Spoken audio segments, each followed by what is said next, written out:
All right, I got Kata124, aka Kenny, with me today. He is the creator of the historical PowerPoint that you can see in the historical PowerPoint video I uploaded a couple of weeks ago.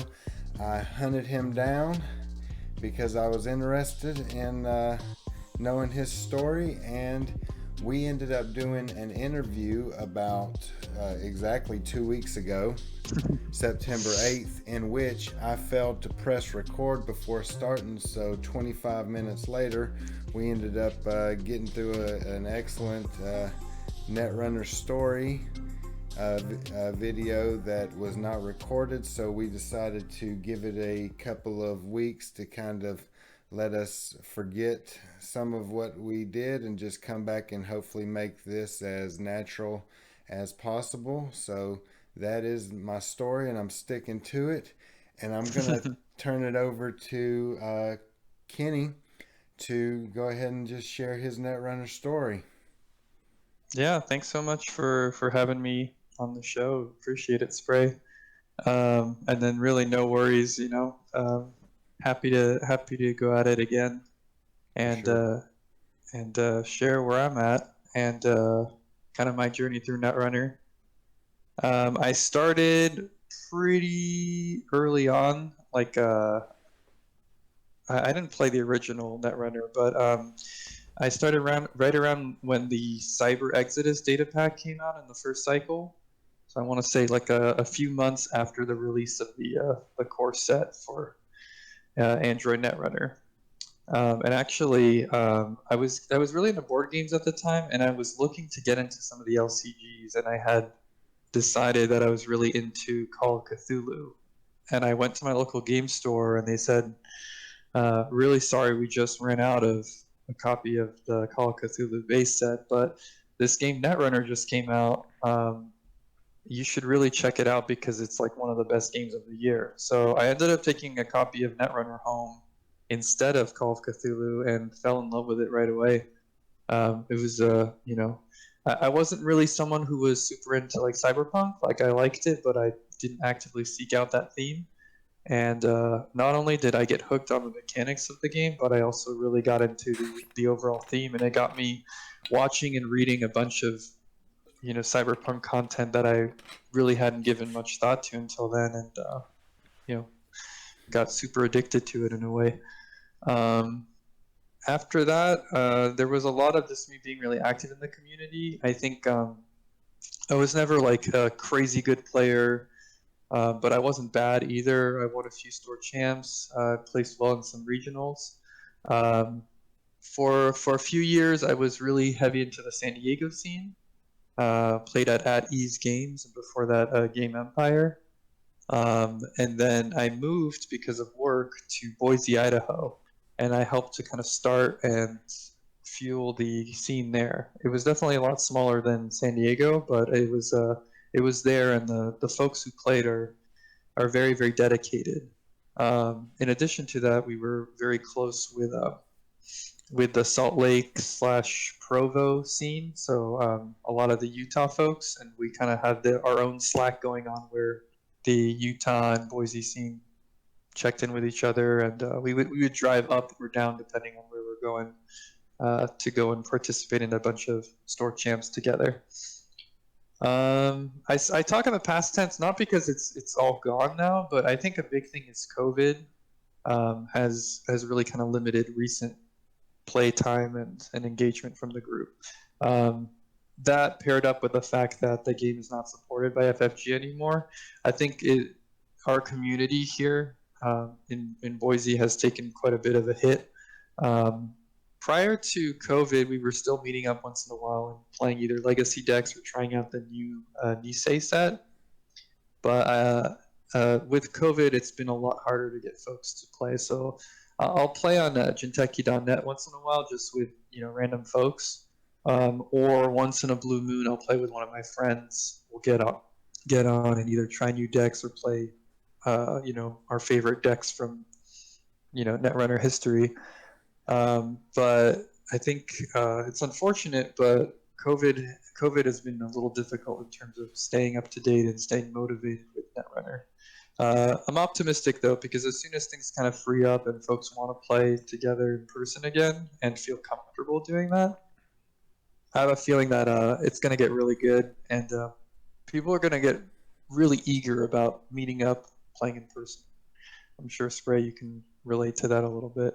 Yep, yep, I can. I just hope that there's actually a local meta here because I'm in northern Alabama and it was already relatively small, and I think they pretty much just quit whenever Mm-hmm. it ended support. But I'm hoping a few people didn't sell their cards and they'll see that it's still rolling, and hopefully we can get at least 4, 5, 6 people going, you know? So Mm-hmm. it's kind of where I'm at. But I hear you. Sounds like you got a better chance of making it happen after COVID than I do at this point. Mm-hmm.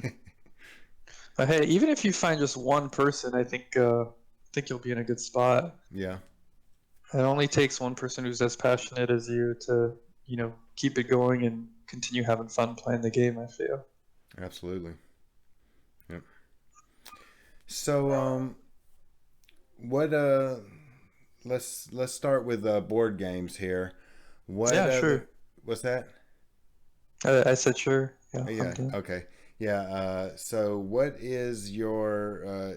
Talking, you were into board games at the time. What are your kind of top three board games that you That's a that you good like? question. Um, what did I say last time? I don't remember. I think Terra Mystica That's was one of them, wasn't it? Or was it? Oh, Terraforming Mars. That's what it Ah, was. that's Yeah. it. That's it. Yep. Um, yeah, Terraforming Mars is a great game. For those who aren't familiar, it's kind of an engine builder. There's not that much interactivity. So if you like Netrunner because of the you know playing with your opponent and engaging and kind of responding to what they're doing, it doesn't have as much of that. But if you like the whole like building your rig part and how creating an engine that works really smoothly and efficiently, that's what that whole game is about. You're drafting cards, and then the cards work well together, and you start off, you know, with a Mars, which is like uninhabitable and very hard to get resources going on.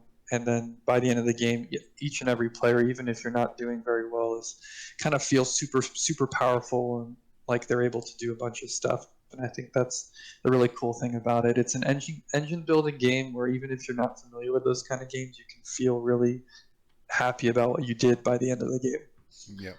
Um, That's my just to uh, s- jump in real quick. That's my number three favorite game, and one of the I, things I like about it is even if you can get caught going down some rabbit trails, you know, just like putting together this engine that actually isn't that mhm. efficient, but it ends up being super fun, and you get to look back at the end and be like, man, how did I ever get here? You know, that's one of the things I really enjoy about it as well. Sometimes I put together that solid engine, and other times it's a dud, but it was fun doing it, even though it didn't give me the Yeah, points I needed. exactly.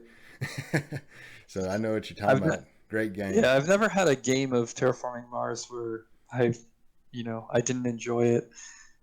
Even though there have been games where I did really badly, I still enjoyed those games. There Mm-hmm. are specific cards I don't like Search for Life has infuriated me to no end because it's literally like a gamble that you can dump like 20 credits into and get no value out of.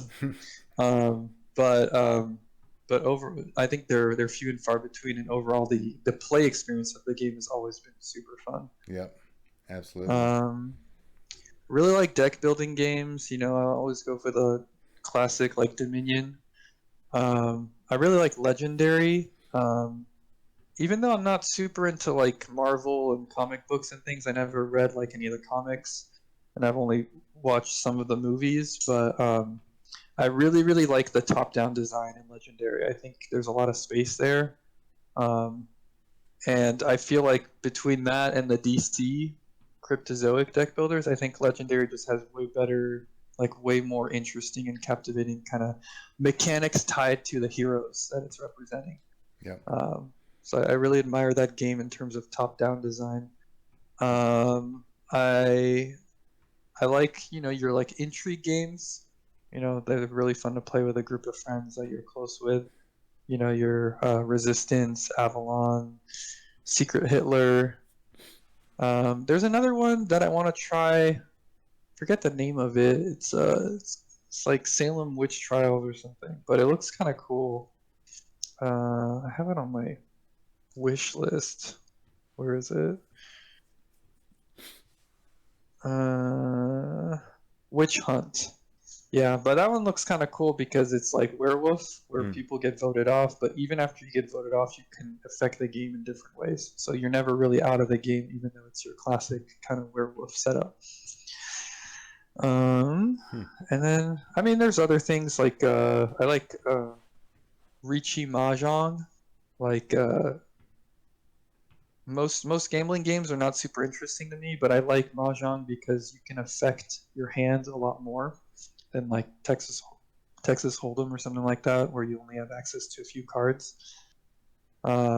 So Mahjong is really fun when you're playing with other folks that are around your skill level.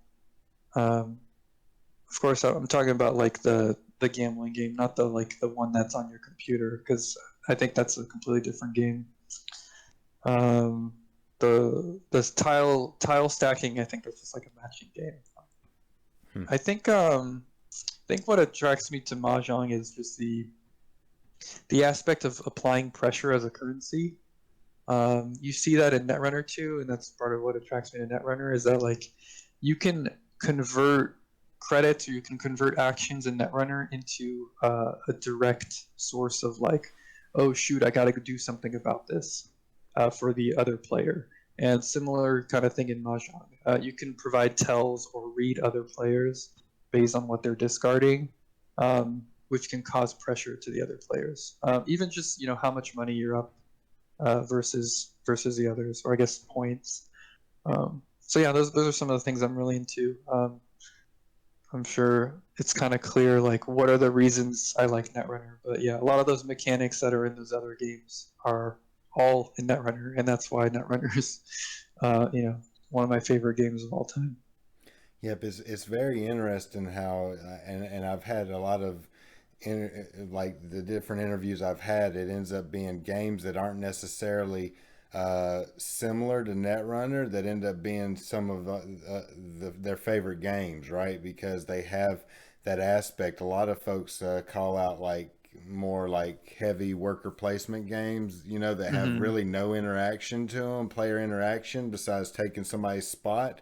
And yet it's that long term strategy and that optimization of the engine and currency Yeah, development that ends up still translating into to Netrunner. That so it's just interesting to see how it's bits of Netrunner really you can find in a lot of the games that people end up enjoying that like Netrunner. yeah, and I So, mean we talked about like last time we talked. I mean there are games that I've played that I really like that have a lot more overlap. Like I definitely dabbled in Magic the Gathering, mm-hmm. um, and Hearthstone as well. And like I think at this point I've tried all the LCGs. Uh, no, I didn't try the most recent one, the Marvel one, that uh, the co-op Marvel one. yeah. But I've tried all the other ones and I've enjoyed a lot of them. We talked quite a bit about those last time. Mm-hmm. I really like Lord of the Rings and the Call of Cthulhu, not the Call of Arkham Cthulhu, Horror. the Arkham Horror LCG. Yep. Yeah, even though I haven't played much of the Arkham one, I really like kind of the co-op aspect, and I feel like it translates well to the LCG format. Yep. Played a little Keyforge, which was a cool game, and yeah, none of the LCGs really captured me the way Netrunner did. There were definitely some that I got super into, but like either the play group wasn't there or it just kind of petered off after the initial excitement kind of Mm-hmm. thing. Yeah, one that's close for me is Star Wars LCG. That one, if Netrunner wasn't around, that's the one I'd be investing in. But you only got so much time, so I've pretty much I've Yeah, pretty much committed to Netrunner at this point, and I'm not mad about it at all, man. It's an amazing game. yeah. So, yeah. So how long you been playing Magic for?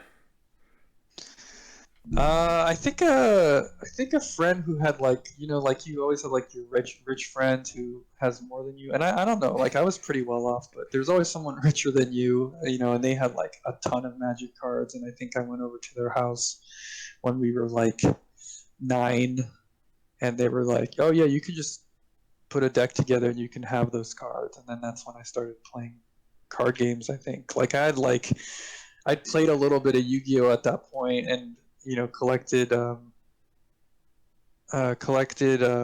Pokemon cards. But I think that was really when I got into like playing card games, and it was classic 9-year-old Magic of the Gathering where you don't read any of the card text, and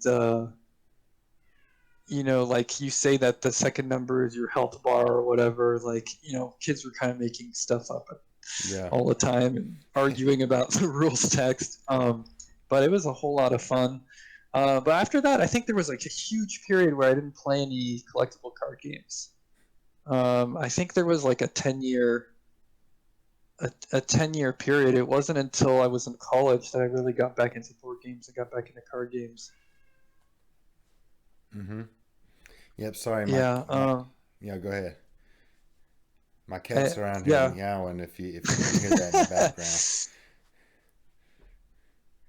Actually, one sec. Let me respond to someone.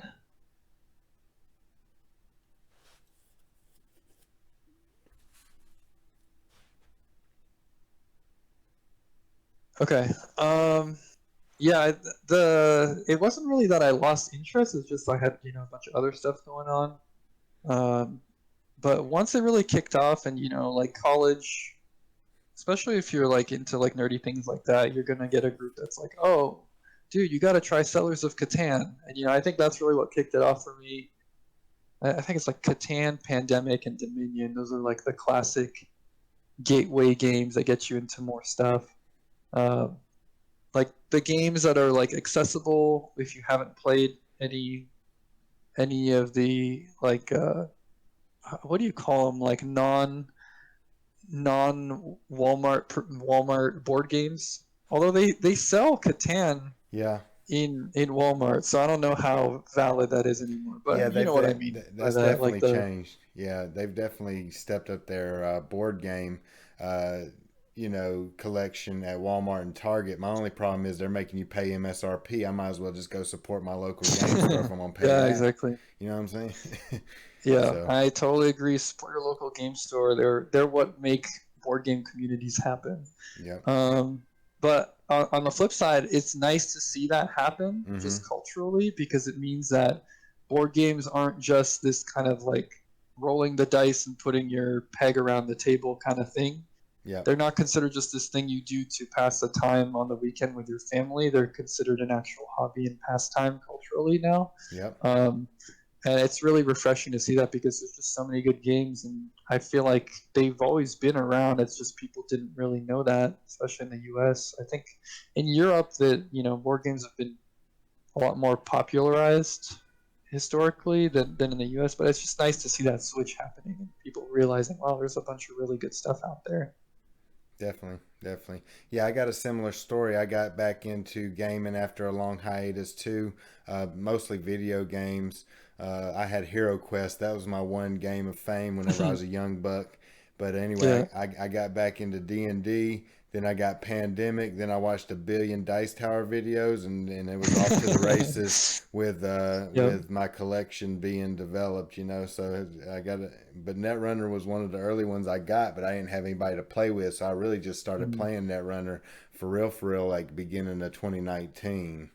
So Yep. I'm a late to the show. But anyway, so tell us about the PowerPoint, the of the Sure. Meta Yeah. PowerPoint there. Yeah, once in a while I'll just get an idea, and it won't be like a super crazy idea. It'll be something simple, but I'm like, okay, this is doable, and I like doing these kind of little projects. So I go at it really hard and I binge working on it, and this happened to be one of them. I noticed that there wasn't really any sort of documentation of what has happened over the course of time in the meta. It's definitely been alluded to. People are familiar with it when they were part of it, but it just wasn't captured anywhere concisely. So I was like, hey, I know about this stuff. I could do a fairly good representation of it. So I started collecting everything, and I think it was a period of time when, um, like my job, I had like a transitionary role in my job. So I was like still working on the same team, but they didn't know what to assign me yet. It would just happen to be like that week in between when I was doing my old stuff and my new stuff. So I had a lot of time available, and I was like, yeah, let's put this together. And I don't remember when the first version came out, but it's a PowerPoint slide for those who aren't familiar. PowerPoint slide deck, or I think it's a Google slide deck that shows the different archetypes and the different important events that happened during each set release throughout Netrunner history from the very beginning, as well as some of the big tournaments that happened, and most importantly, there are deck lists linked to the important decks that everyone remembers as iconic or meta defining for that certain period of time. So if you ever want to relive Netrunner, over time as the new cards were being released, and see what was meta or what was considered the most important deck at the time, that's how you can do it. You can check out that slide deck. When I released it, I think we were around like Mombat cycle, or maybe the one after that. What was that, Flashpoint? But I kept updating it up through the end of the FFG releases. And it's still up to debate whether or not I'm going to do the Nisei cycle, the latest Nisei cycle, because I'm familiar with the first half of it, but I wouldn't say I kept up to date with the meta. So if you're listening to this and you're interested in contributing, just know that it is an ever expanding and evolving document. And especially if you've been passionate about the game post FFG, highly recommend reaching out to me and seeing if you want to get on as like one of the contributors, because I really want it to continue through time, but also I feel like I don't know what the heck is going on currently. I tried playing recently with all the new cards, and was getting pummeled by cards I didn't even know the rules text to. Yep. Yeah, and that part of that will change when we start playing in person again. But as of now, I definitely need help in terms of just the most recent downfall and what is the second half? Uprising. Uprising, yeah. Yeah. So that is a call out to anybody out here who wants to assist Yeah. with the historical PowerPoint. And also, I remember last time we were discussing that at the time, some people thought that it possibly you were missing a few decks at different Yeah. points. And so that's another call out. If y'all want to add a second page to some of those, those points in the meta and put in some funky decks that weren't necessarily competitive, but they were just really fun, and have some supplementary decks and stuff like that. Kata stated last time that he was interested in that as well. So feel free to reach out to him. I caught him on, I believe it was Reddit. Is Yep. where I found you at, but you can also find him on Discord, Kata124. So Yep. reach out to him if you're interested in keeping that document living and breathing. Yep. I think I did a good job with everything up until the end of the FFG releases, but it's never going to be perfect, and there's going to be a lot of contention as to what was an important deck or what wasn't. Like things like a really good example was like the silhouette. There was like a silhouette deck where you use that one console to force them to expose everything, and like that was like a deck that was like pretty popular, especially as like a Johnny kind of deck. But uh, both there were two reasons like I didn't include it, because one, I think it was like a natural deck that would be straightforward to build at the time because those cards had just come out. Two was that way later in the meta there was that exposed deck that was super popular, with Los, I believe, and Rubicon Switch, I think. And that was like, I think, a way more poignant and relevant deck to include. I think for the most part, unless the deck is extremely good, or the deck was, average but extremely popular because something important happened with making that super popular, I didn't include it. There were definitely decisions made in terms of what was included in the document. Um, so I get a lot of questions. I get a surprising amount of questions of like, why was this not included? Why was this included? Um, there definitely had to have been calls on my part. So yeah, I want to add a little asterisk. If you're interested in contributing, definitely reach out to me. I'm not going to make it like anyone can edit the document. I want to make sure that folks who are jumping in, um, are limited and very, very plugged into what's happening and have a similar kind of mindset as far as what needs to be captured. But I definitely need the help, especially for the most recent stuff. Yeah, that's just a great a resource, and I'm hoping somebody reaches out to you to keep it going. I'm planning Yep. on another item that's out in the community right now is the GLC Green Level Clearance Discord server, where they run a Ret Runner tournament, and this Ret Runner tournament goes from core set to Data and Destiny over, it does the core set for 4 week tournament, and then it adds the next cycle, and then adds the big box and adds the cycle all the way through, and then it starts over again. And we're getting ready to start back over after this next 4 weeks. We're doing adding Data and Destiny. After that 4 weeks, we're starting back over at core, and I'm planning on utilizing the decks all the way through, those top level decks that you have in there, to work through the meta and get to experience what that meta was actually like, even though it's a small footprint of like 12 guys, but a lot of them are playing it from a nostalgic point, and they were actually Mm-hmm. there putting together those top level decks. So it's just the opportunity for people like me who came in late to get the taste, even a taste of that meta there.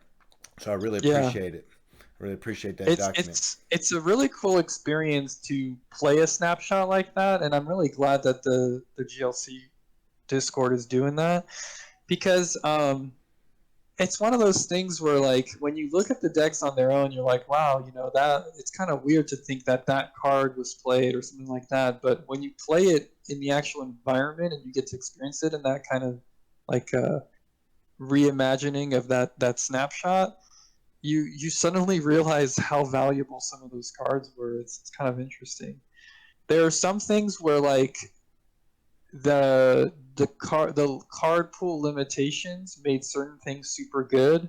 There are other moments where just a card being released was just so insanely valuable at the time, and there was nothing really to counter it or to deal with it. And there are also, on very rare occasions, like I can think of like CI as an example, there are also spaces where people had just not explored things and they just hadn't put the pieces together because it was too complicated. Yeah, CI is definitely the one that comes to mind. CI, I think, was viable, and people were already trying to do a CI combo in Spin Cycle, the second cycle. But it wasn't until way later that it really gained popularity. I want to say uh, near the like 2019, 2018 period. No, that seems way too recent. Um, uh, near near like Uprising, whenever that was. Okay. Um, which is crazy because like the cards have been in place for so long. I think just nobody wanted to do the insane math and calculations that were involved in pulling off the combos, or the people that did it as a fun exercise and not as something that was competitive. Yep. Yep. This is all just amazing insight to me, because I want to go back and experience, and getting to talk with you Mm-hmm. guys and getting to play that Ret Runner tournament has just been wonderful for me to get to enjoy the game. So I Mm-hmm. really appreciate that, like I said, that document and your time here today. I'm going to turn it over to you for a last word. And we did, the last time we did this interview, I said, because we're going to go play some games, and we did go play a couple of games Yeah. after. But I've got those ready to release after this interview. So we've already played the games together, Yep. and we're redoing the interview. But anyway, I'm going to turn it over to Kata to give his final thoughts, and then we will call it a day. And like I said, reach out to Kata in the future about anything, probably Netrunner, but definitely the historical PowerPoint. Yeah, I just want to say, the community has always been super good for Netrunner. It's been very positive and inclusive. So, thanks to the listener for making it that way. Part of that is that it's always remained pretty small, and you tend to see that with smaller communities of them being more, having fewer of those kind of sour apples in them. Part of it is just it's a game that attracts good people to it. So thanks for being great and continue to make this game cool. And then other than that, I think looking forward to seeing and playing with folks whenever we get out of this kind of lull that we're currently in. Kudos to Nisei for continuing to keep the game alive. I think they're doing an excellent job, and I really appreciate the designs and the development that they've put into this first set that they released. I'm very excited to play with the second half and really learn the cards. Thanks to you, Spray, for putting this together. It's cool to see this content coming out, and it's cool to see that PowerPoint be used. I've definitely gotten feedback and appreciation throughout the years, but it's cool to see it continue and not just be kind of a one shot burst of like, oh, this was cool. Like let's store this with the other Netrunner content. I continuously get people reaching out and saying, oh, hey, I saw this and it was really cool, or hey, can you update this? Things like that. So yeah. Absolutely.